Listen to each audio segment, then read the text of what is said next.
Nous allons continuer et finir sur ce que nous avons commencé. Ruth, chapitre 2. Nous allons lire chapitre 2 du verset 1 jusqu'au 7e verset. Amen.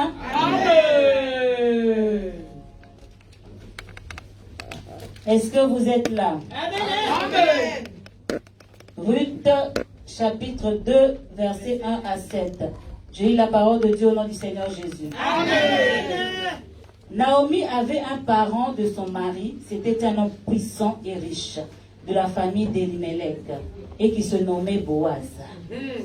Ruth, la Moabite, dit à Naomi, « Laisse-moi, je te prie, aller glaner des épis dans le champ de celui aux yeux duquel je trouverai grâce. » Elle lui répondit, « Va, ma fille. » Elle alla glaner dans un champ, derrière les moissonneurs, et il se trouva par hasard que la pièce de terre appartenait à Boaz, qui était de la famille d'Elimelech. Et voici, Boaz vint de Bethléem et dit aux moissonneurs, « Que l'Éternel soit avec vous. » Ils lui répondirent, « Que l'Éternel te bénisse. » Et Boaz dit à son serviteur chargé de surveiller le moissonneur, « À qui est cette jeune femme? À qui est cette jeune femme? » La question. Le serviteur chargé de surveiller le moissonneur répondit, « C'est une jeune femme moabite qui est revenue avec Naomi du pays de Moab. Elle a dit, permettez-moi de glaner et de ramasser des épis entre les gerbes, derrière les moissonneurs. Et depuis ce matin qu'elle est venue, elle a été debout jusqu'à présent et ne se reposer qu'un moment dans la maison. » Seigneur, nous bénissons ton saint nom. Merci pour cette invitation divine parce que nous savons que tu vas parler à nos cœurs. Merci pour cette parole écrite, Seigneur. Nous voulons recevoir la parole révélée, le réma pour aujourd'hui, pour chaque cœur qui est ici, parce que c'est toi qui as appelé chaque cœur ici. Que cette parole trouve la place dans le cœur de chacun et que cette parole bénisse la vie de chacun. Au nom puissant de Jésus-Christ notre Seigneur, nous avons ainsi prié. Amen. Amen. Amen. Il faut s'asseoir dans la présence de Dieu. À cause du temps, nous allons avancer. Nous avons un long service. Comme l'homme de Dieu a dit, les femmes sont à l'honneur, les femmes ont déjà béni spirituellement. Amen. Parce que les femmes se sont bien occupées de ce culte. Vraiment, je bénis le Seigneur pour les chants, je bénis le Seigneur pour les musiciennes, chantres, qui ont vraiment bien honoré ce jour de la femme. Amen. Amen. Ah, c'est le temps de la parole de Dieu. Qui est-ce qui veut entendre ce que le Seigneur a dit? Amen. Qui est là pour entendre Dieu parler? Amen. Qui est là pour ne pas entendre une femme, hein, mais Dieu parler? Amen. Alléluia. Amen. Gloire soit à Dieu, à notre Dieu. Nous sommes dans notre histoire de Ruth. Amen. Ce livre, c'est un livre qui reflète même l'histoire de l'Église. Quand nous parlons de Ruth, je ne veux pas me limiter simplement à parler aux femmes, si bien que c'est la journée spéciale de la femme. Je veux que toute personne qui est là, qui se considère comme église en tant que femme, en tant qu'épouse. Donc toi aussi, homme, que tu es là, homme qui est là, tu peux aussi tirer quelque chose. Le Seigneur va te parler à travers ce passage. Ne vois pas que ça, ce n'est pas une histoire de bonne femme, comme il y en a qui aiment le dire. Non, ça c'est le Seigneur. Le Seigneur sait. Devant le Seigneur, vous avez bien aimé, le Seigneur n'est pas au niveau des hommes, n'est pas au niveau des sexes, hommes ou femmes. Alléluia. Nous sommes tous enfants de Dieu, nous sommes tous héritiers, nous sommes tous co-héritiers de Christ. Donc nous avons tous, devant le Seigneur en tout cas, Dieu nous voit pareil. Alléluia. Quand nous sommes dans son église, nous nous considérons tous enfants de Dieu. Et la Bible dit qu'il n'y a ni homme ni femme. Amen. Il n'y a ni juif, il n'y a ni grec. Amen. D'accord, il y a l'interprète qui me dit d'aller moins vite. À cause du temps, c'est pour ça que je vais aller moins vite. Il y a quelqu'un qui interprète. Est-ce qu'il y a un anglophone qui est là, ici, qui peut aller de l'autre côté pour qu'on puisse interpréter? Tout le monde comprend français parce qu'il y a une traduction qui est là. C'est bon? Ok. Gloire soit en Dieu, à notre Dieu. Amen. Amen. Ruth, cette femme, cette jeune femme qui avait compris quelque chose que beaucoup de femmes n'avaient pas compris ou ne comprennent pas. Cette femme de révélation, cette femme qui avait compris sa place. Elle n'a pas regardé, une femme qui n'a pas regardé à l'apparence, une femme qui n'a pas regardé à la réalité des choses. Parce que cette femme, si elle avait regardé à la réalité, à l'apparence, à son temps présent, elle serait restée chez elle. Mais quand elle s'est retrouvée avec une vieille femme, Naomi, qui avait tout perdu, qui se retrouvait là sans mari, sans enfant, étrangère dans une terre, et elle était là, c'était sa belle-mère.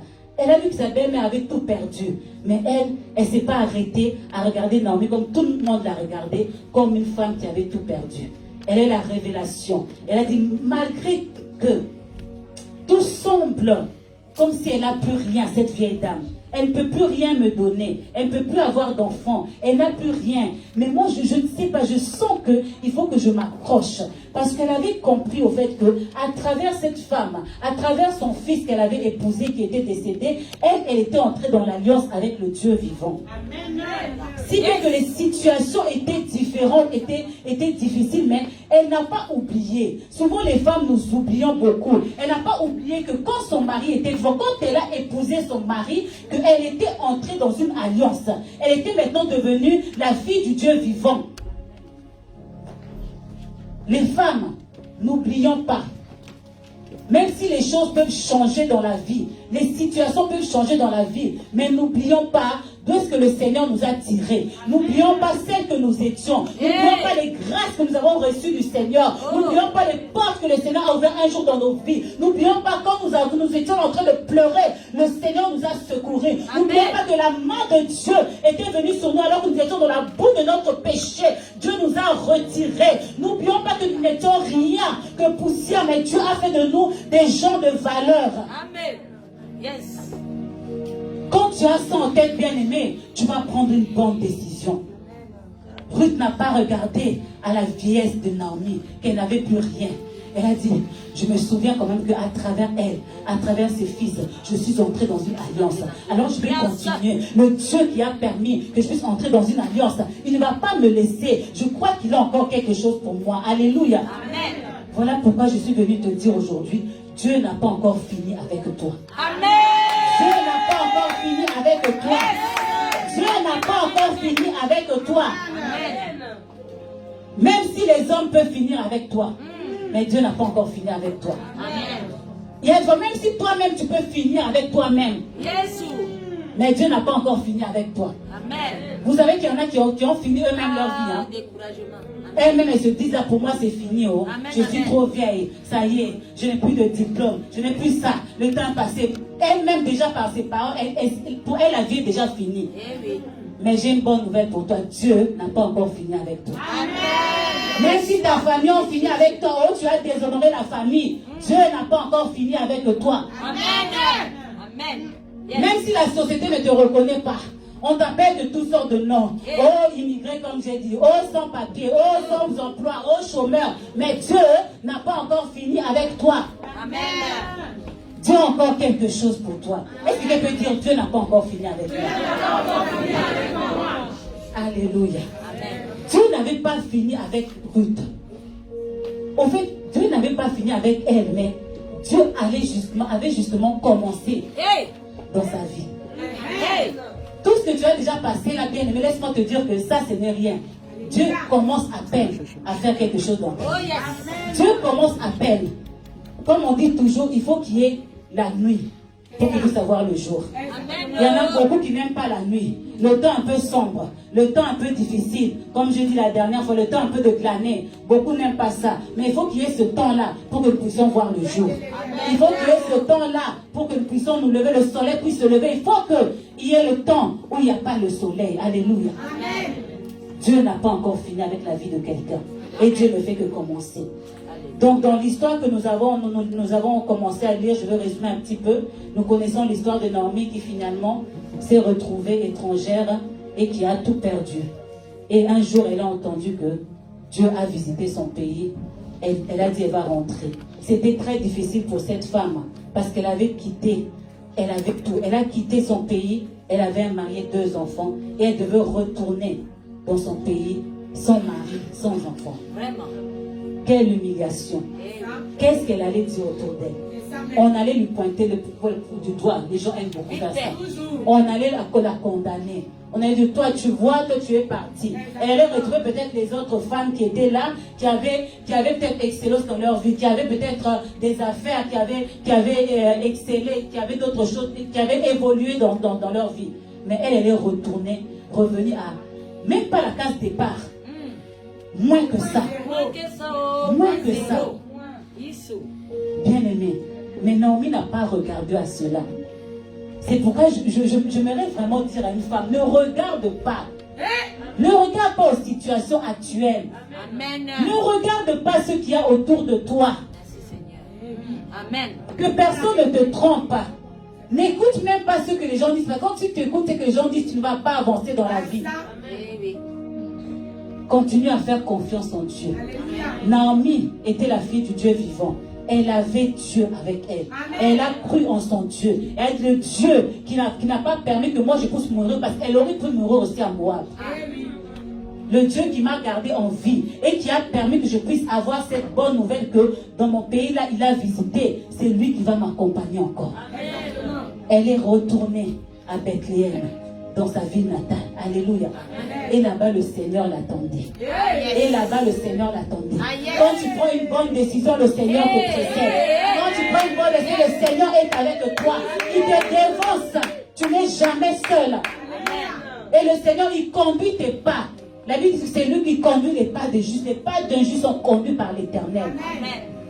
Tes pas sont conduits par l'Éternel. Toi qui as reçu Jésus-Christ dans ta vie, comme Seigneur et Sauveur, je suis venu te dire que le Seigneur conduit ta vie.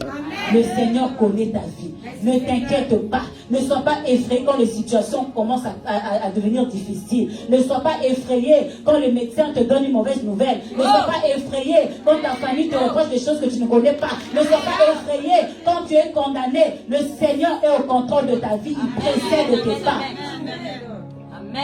Le Seigneur a précédé le pas de ces deux jeunes femmes. Alléluia. Naomi est rentrée avec sa belle-mère, avec sa belle-fille Ruth. Ils sont rentrés à Bethléem. Et là, j'ai dit ça la dernière fois, je vais aller rapidement. Et là, la Bible nous présente un homme. Boaz. Alléluia. Un homme qui était là. Un homme qui vient entrer maintenant dans l'histoire. Alléluia. Le Seigneur prépare un nom pour quelqu'un. Le Seigneur prépare un nom pour l'histoire de quelqu'un. Alléluia. Il y a un nom qui va accompagner ton histoire. Il y a un nom qui va accompagner ta destinée. Le Seigneur a un nom pour toi. Alléluia. Les noms parmi les noms. Et ce nom, tu vas l'entendre que quand tu vas aller à Bethléem. Ce n'est pas moi que tu vas entendre ce nom-là. À Bethléem. Alléluia. Est-ce qu'il y a des gens qui sont à Bethléem? Est-ce qu'il y a des hommes qui sont à Bethléem? Est-ce qu'il y a des femmes qui sont parties à Bethléem? Il y a un nom pour toi.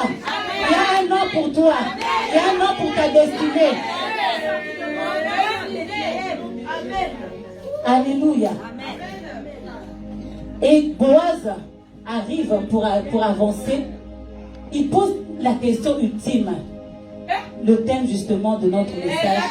À qui est cette jeune femme? À qui est cette jeune femme? J'ai dit la dernière fois que Boaz voulait connaître l'identité de Ruth. Alléluia. Mais j'ai dit aussi que ce n'était pas pour rien qu'il avait posé cette question. Parce qu'il y avait beaucoup de femmes à côté. Alléluia. Mais Ruth, elle s'était fait remarquer. Une femme parmi les femmes. Une femme, soit un produit remarquable. Là où tu es, sois un produit remarquable. Alléluia. Oh, les femmes de bonheur aussi sont remarquables. Aujourd'hui, là, vraiment. Oh, les femmes de bonheur, vous êtes remarquables. Alléluia. Sois un produit remarquable. Non seulement physiquement, spirituellement, moralement, psychologiquement, intellectuellement. Sois un produit remarquable. Déjà, tu sais que quand Dieu t'a créé femme, Dieu t'a créé pour que tu puisses répondre à un besoin.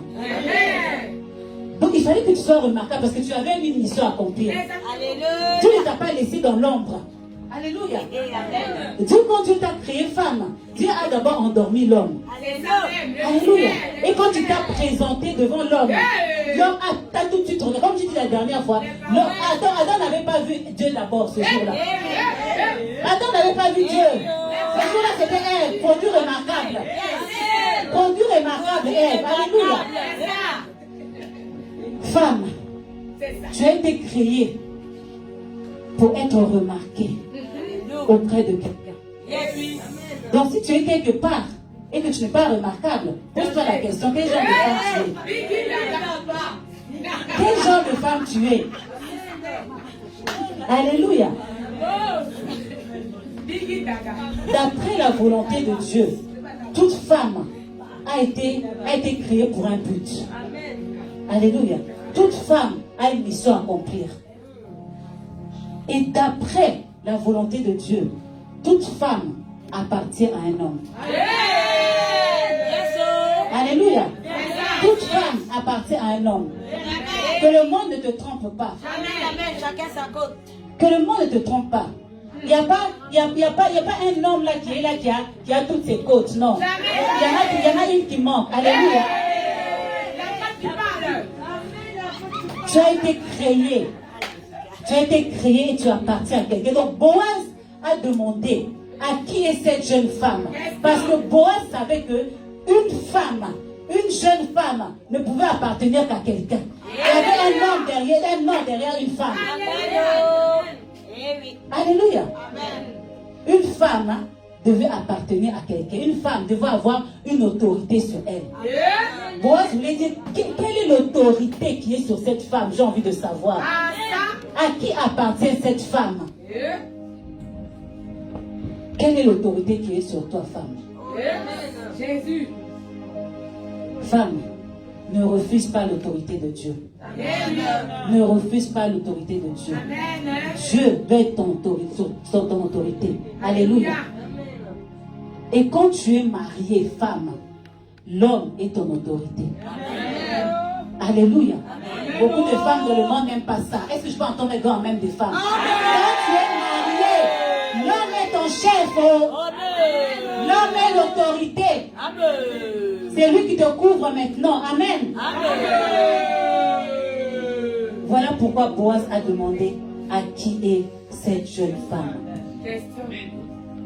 Parce que, comme je l'ai dit la dernière fois, il y avait la différence à l'époque, il y avait la différence entre les femmes et les filles, et les veuves et les femmes. Il y avait la différence.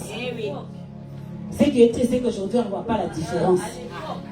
On ne sait plus reconnaître qui est femme, ou qui est jeune fille, ou on ne sait plus reconnaître. Par l'accoutrement, déjà, tout le monde veut être pareil. Les petites filles, elles mettent des jeans serrés. Les grandes dames aussi, elles mettent aussi des jeans serrés. On ne sait plus reconnaître qui est qui.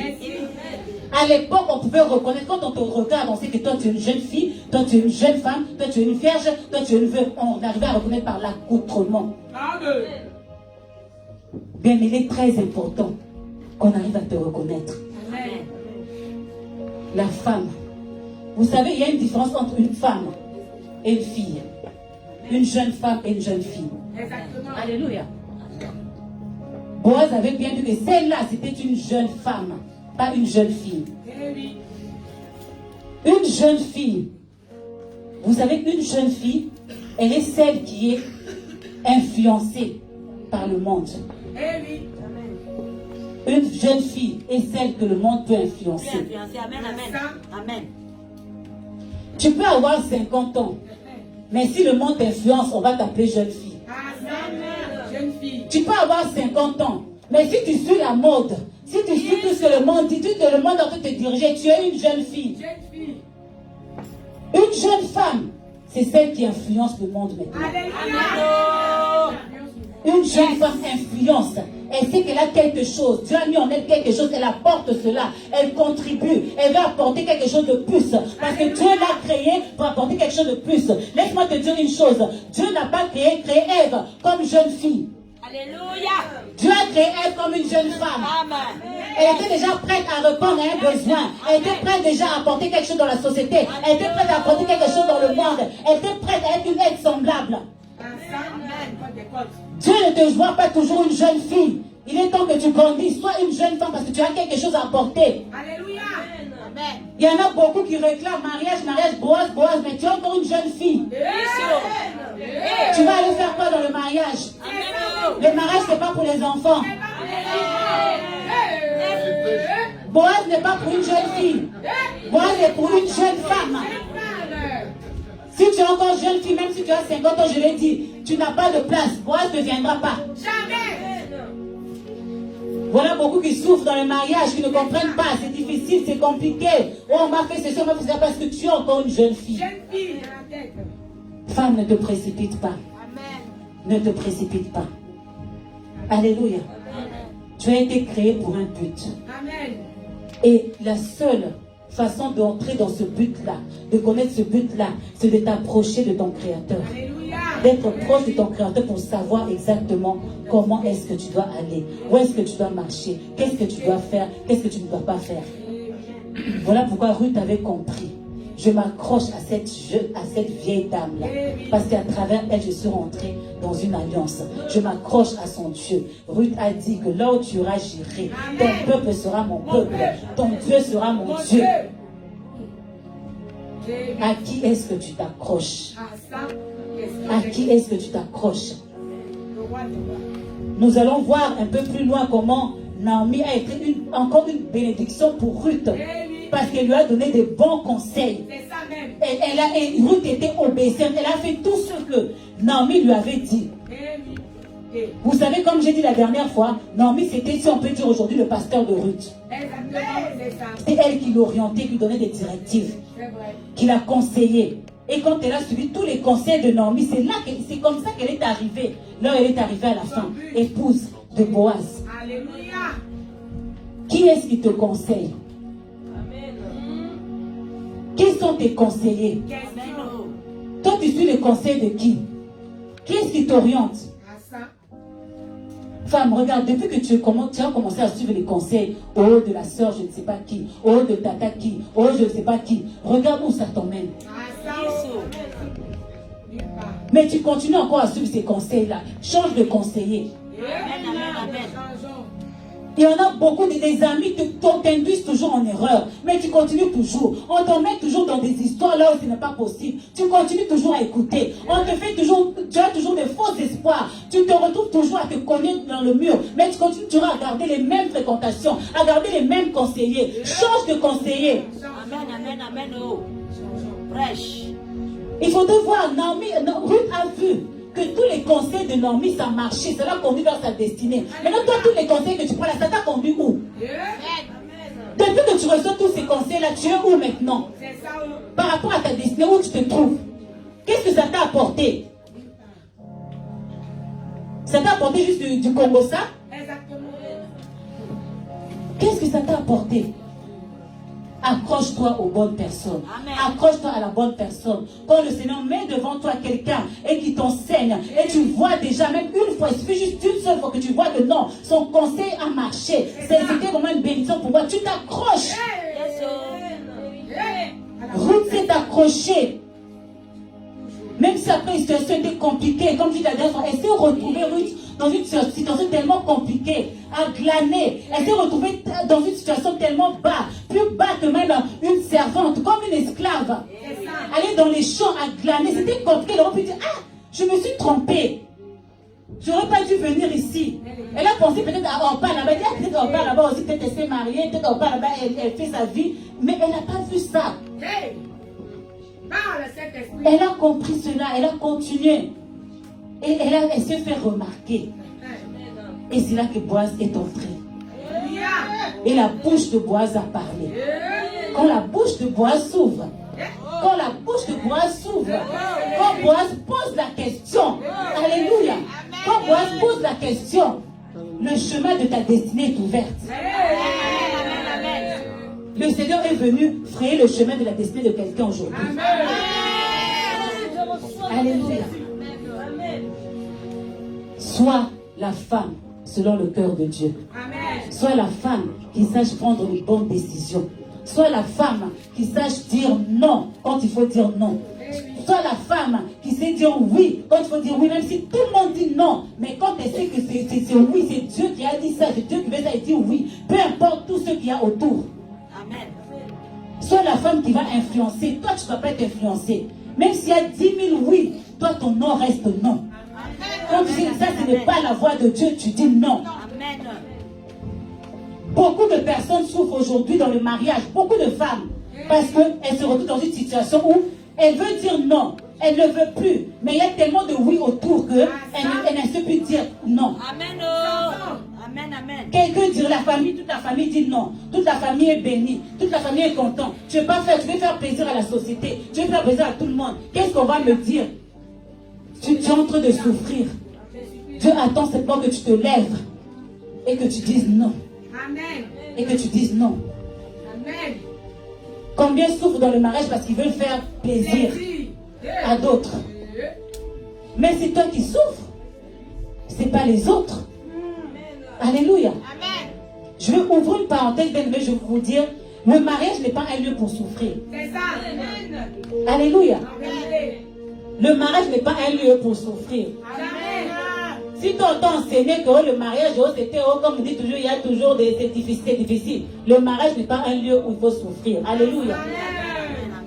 Nous allons lire quelque chose juste au chapitre 1 de Ruth, là où nous sommes. Quand Naomi demandait à ses belles filles, à ses deux belles filles, de rentrer, de la laisser partir, retourner à Bethléem et de rentrer chez elle, Naomi a dit ceci. Nous sommes dans Ruth 1, verset 9. Naomi a dit ceci, je lis au nom du Seigneur Jésus. Que l'Éternel vous fasse trouver à chacune du repos dans la maison des maris. Que l'Éternel vous fasse trouver à chacune le repos dans la maison des maris. Alléluia. Le mariage est un lieu de repos. Le mariage est un lieu de repos. Ce n'est pas un lieu de tourment. Alléluia. C'est pour ça ici nous refusons. Hein. Les hommes de Dieu qui bénissent, on vous bénit pour le meilleur et le pire. Non. Nous refusons le pire. Alléluia. Nous refusons le pire. Tu vas me bénir pour le pire. Pourquoi? Le mariage est un lieu de repos. Il n'y a pas de pire. Alléluia. Ils vont refuser. Si on me bénir pour le pire, hey, je suis pour le meilleur. Alléluia. Un lieu de repos. Un lieu de repos, bien-aimé. Parce que quand tu signes pour le pire là, le pire là, il n'y aura que le pire. Il y aura que pire sur pire. Les paroles. Après, tu seras lié parce que tu avais déjà dit oui pour le pire. Alléluia. Et malheureusement, ça, les hommes ne vont pas m'aimer, mais je vais dire ça. Les hommes profitent beaucoup de ça. Les hommes profitent beaucoup de ça. Oh, il y a infidélité. Ah, mais tu avais dit le pire, non, c'est infidélité. Oh! On te ferme la bouche comme ça parce que tu avais dit, ça c'est le pire. Oh, un homme fainéant qui ne veut pas travailler, qui reste à la maison à manger la carte, ça c'est le pire. Oh! Un homme violent qui va même mettre bas de sa femme, oh, ça c'est le pire, tu vas essayer. Oh! Il n'y a pas ça chez nous. Il n'y a pas ça ici. Alléluia. Nous refusons le pire. C'est avec ça que beaucoup de femmes sont liées. Elles ne savent plus quoi dire. Parce qu'elle avait dit oui au pire. Elle avait dit oui au pire. Pire sur pire. Mais maintenant, tu vas te demander où est le meilleur. Beaucoup de gens se demandent où est le meilleur. Le meilleur, c'est à compter. On peut compter le meilleur. Des fois même, il n'y en a pas. Il n'y a que pire sur pire. Alléluia. Et des fois quand tu demandes, ah, mais tu essaies de dire un peu, mais j'avais dit le meilleur, le pire, mais je ne vois pas le meilleur. Hein? Où est le meilleur? Alléluia. Ah, ça va être le prochain message. Où est le meilleur? Où est le meilleur? Où est le meilleur?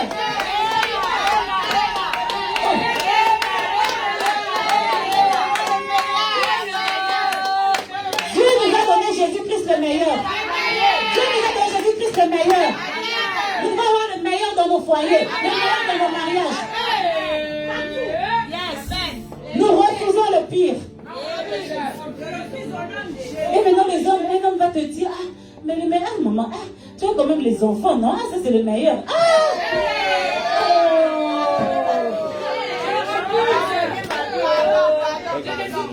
Oh! Même les enfants, c'est Dieu qui donne les enfants, non? Est-ce que c'est toi qui m'as donné les enfants? C'est Dieu qui donne les enfants. Je vais pas t'acclamer pour les enfants. Alléluia. Anne avait compris. Anne a vu que Elkanah, c'est pas lui qui donne les enfants. Parce que si c'est lui qui donne les enfants, Pénina avait les enfants, non? Moi, je n'ai pas les enfants comme moi. Anne avait compris, elle dit non, les enfants viennent de Dieu. Donc, je vais aller consulter Dieu. Donc, même si j'ai les enfants, ce n'est pas toi qui m'as donné les enfants, c'est Dieu. Alléluia. Prêche, prêche, prêche. Et même des fois, quand tu vois les enfants, tu parles des enfants. Il y a des sémences qui sont compliquées. Tu as des enfants compliqués. Tu as des enfants compliqués. À cause vie. Oh. Oh, tu regardes dans ta vie, tu regardes, ça ne vient pas de moi. Ça vient d'où ça? La tétustesse, ça ne vient pas de ma famille, tu regardes. Je n'ai pas un oncle qui est comme ça, je n'ai pas, c'est quoi? Ça vient d'où ça? Ça vient de semence. Alléluia. Il y a des enfants qui ont des semences de rébellion. Difficile comme ça là. Tu me dis que tu as quand même des enfants difficiles, tu peux pas les éduquer comme ça là. Pour voir la sémence. Alléluia. C'est question de sémence, non? Amen. C'est question de sémence. Maintenant tu vas me dire, oh non, tu as quand même des enfants, ça c'est le meilleur, ça c'est pas le meilleur. Alléluia. Est-ce que je peux attendre un amen de papa? Est-ce que le papa me tend là?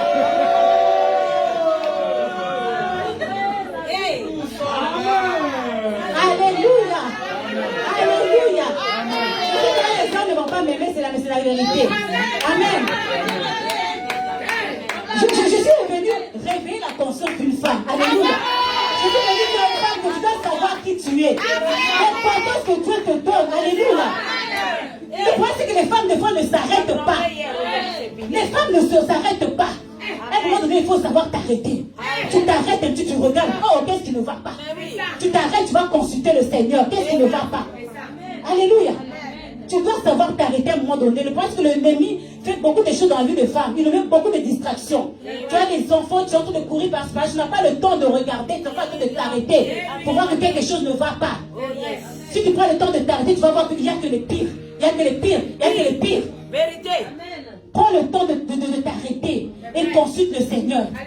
Nous autres, un jour, nous nous sommes arrêtés. Un jour, je me suis arrêté. Un jour, je me suis arrêté. Je vais consulter le Seigneur.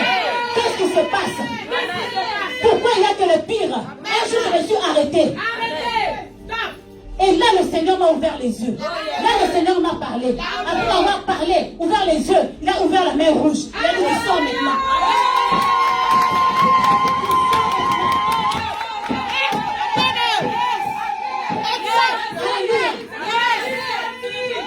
Elle a dû sortir en courant.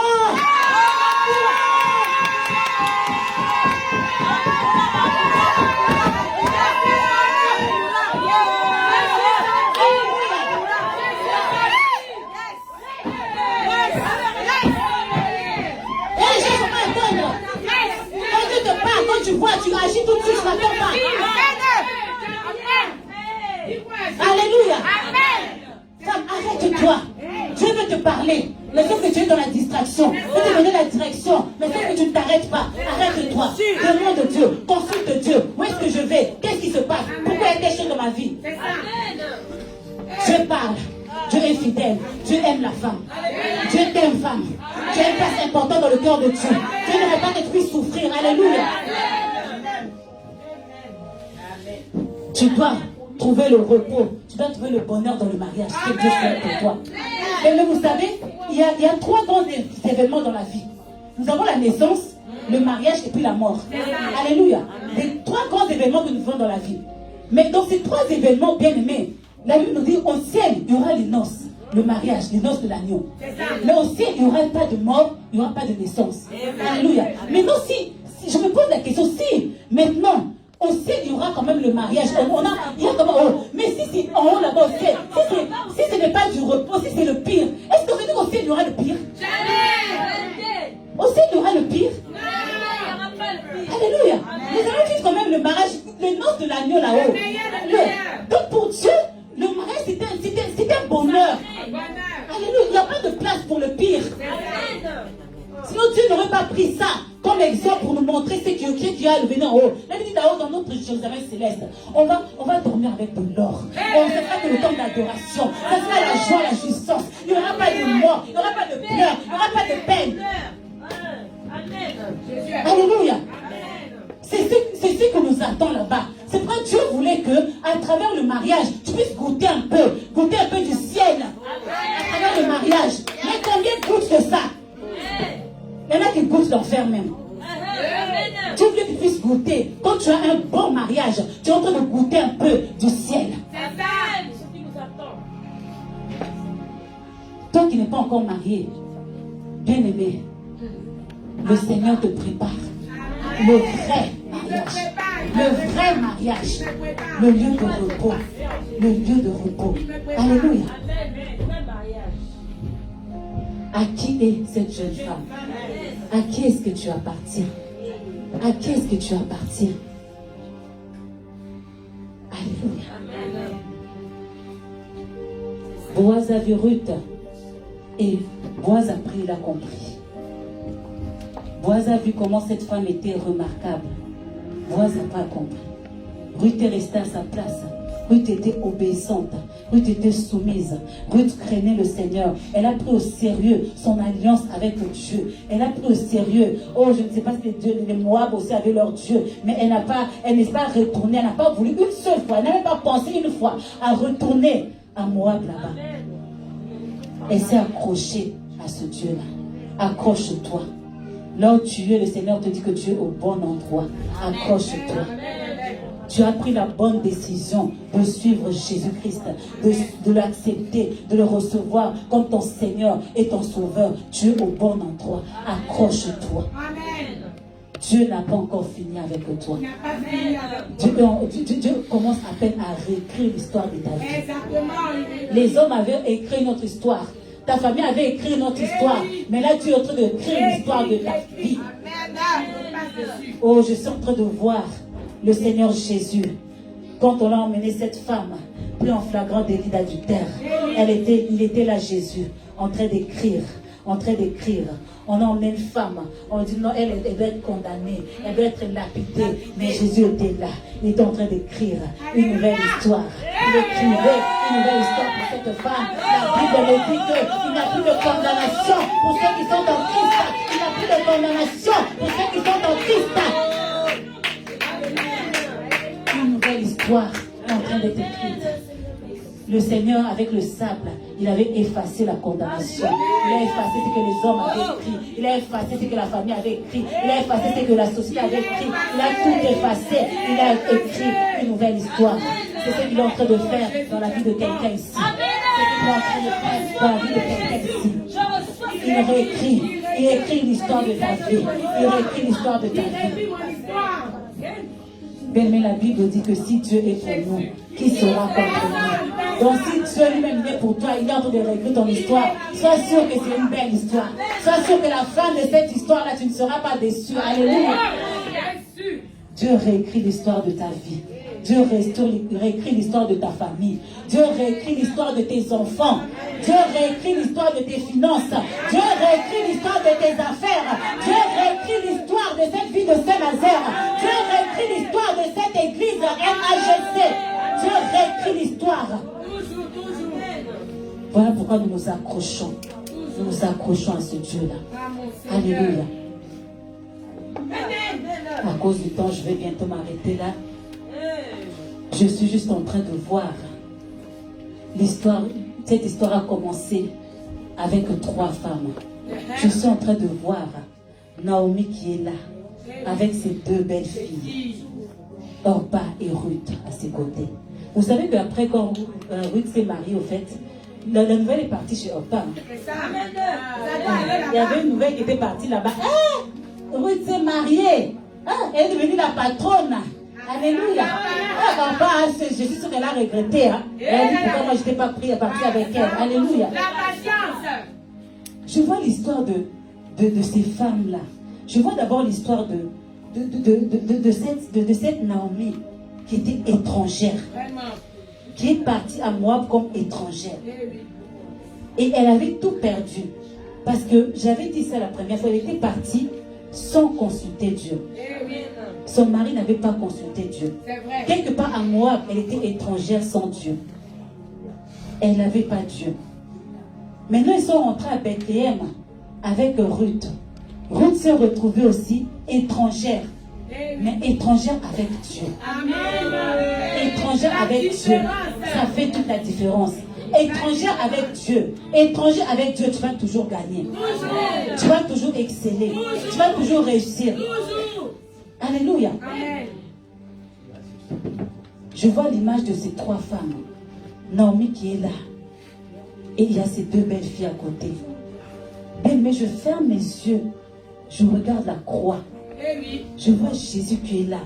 Il y a deux personnes à ses côtés. Alléluia. Je vois Naomi qui était dépouillée, qui n'avait plus rien. Elle avait tout perdu. Elle a laissé le pays où coulait le lait. Elle a laissé le pays, la maison de pain. Elle a laissé pour aller quelque part où il n'y avait rien. C'est comme notre Seigneur Jésus qui a quitté le ciel, qui s'est dépouillé, qui a enlevé sa gloire, qui est venu pour toi et moi. Et malgré ça, il a été crucifié. Sur cette croix-là, il s'est retrouvé avec deux brigands. Il s'est retrouvé avec deux personnes, comme Naomi se retrouve avec ses deux belles filles. Il y en a une qui est rentrée dans sa destinée, qui a compris qui était Naomi. Il y a Ruth qui a dit oui. Il y en a une Orpa qui n'a pas su saisir la grâce. Alléluia. Qui n'a pas su saisir la grâce. Alléluia. Il y en a une qui a saisi la grâce. Comme ce voleur-là, il a dit, oh, souviens-toi de moi. Souviens-toi de moi. Mais l'autre qui avait condamné Jésus, qui n'avait pas compris la grâce qui était. Alléluia. Est-ce qu'il y a une femme qui comprend la grâce? Est-ce qu'il y a une femme qui comprend la grâce? Est-ce qu'il y a une femme qui veut saisir la grâce? La grâce de Dieu est dans ce ministère. La grâce de Dieu est dans ce ministère. La grâce de Dieu est là. Est-ce qu'il y a une femme qui veut saisir la grâce? Peu importe ce que tu avais fait, peu importe la condamnation, peu importe, tu étais déjà cloué, on t'avait déjà cloué. Ce brigand-là, il était déjà cloué, c'était fini pour lui.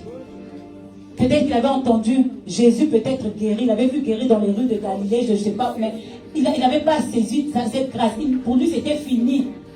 Il ne savait pas qu'il allait pouvoir se retrouver à la croix, à la dernière minute, à la croix, qu'il allait avoir son salut. Alléluia. C'est encore le temps de ton salut. Dieu n'a pas encore fini avec toi. Même si tu te retrouves à la croix, on dit que c'est fini pour toi. Si on est prêt à te lapider, Dieu n'a pas encore fini avec toi. La grâce est encore disponible. Est-ce que quelqu'un peut se lever dans la présence de Dieu? Amen. Oh Seigneur, tu es bon. Nous allons saisir la grâce de Dieu. Nous allons dire, Seigneur, je suis là. Je comprends la grâce qui m'a été accordée. Moi qui n'étais rien, moi qui étais condamné, moi que le monde avait condamné, je comprends que j'ai reçu une grâce. Voilà pourquoi je m'abandonne. Et toi qui n'as pas encore reçu Jésus-Christ dans ta vie comme ton Seigneur, oh, saisis la grâce encore aujourd'hui. Saisis la grâce encore aujourd'hui. Dieu au bon endroit. Tu n'es pas venu ici par hasard. Il n'y a pas de hasard avec Dieu. Dieu voulait parler à ton cœur. Est-ce que nous pouvons élever nos voix et saisir la grâce? Bien-aimé, ferme les yeux et réalise la grâce de Dieu qui est là. La grâce de Dieu sur ta vie. La grâce de Dieu dans ta famille. La grâce de Dieu sur tes enfants. La grâce de Dieu sur tes finances. La grâce de Dieu sur tes affaires. Il y a la grâce de Dieu qui coule dans la vie de quelqu'un. Est-ce que tu peux prier, élever ta voix et réaliser que la grâce de Dieu est là? Et cette grâce est encore disponible. Peu importe là où tu es tombé, peu importe les condamnations, peu importe là où tu te trouves maintenant, la grâce de Dieu est encore disponible. Et toi, bien-aimé qui nous suit à travers Internet, la grâce de Dieu est disponible pour toi. Reçois la grâce de Dieu. Reçois la grâce de Dieu. Reçois la grâce de Dieu. Au nom de Jésus-Christ notre Seigneur. Est-ce qu'on peut lever nos voix et prier? Alléluia.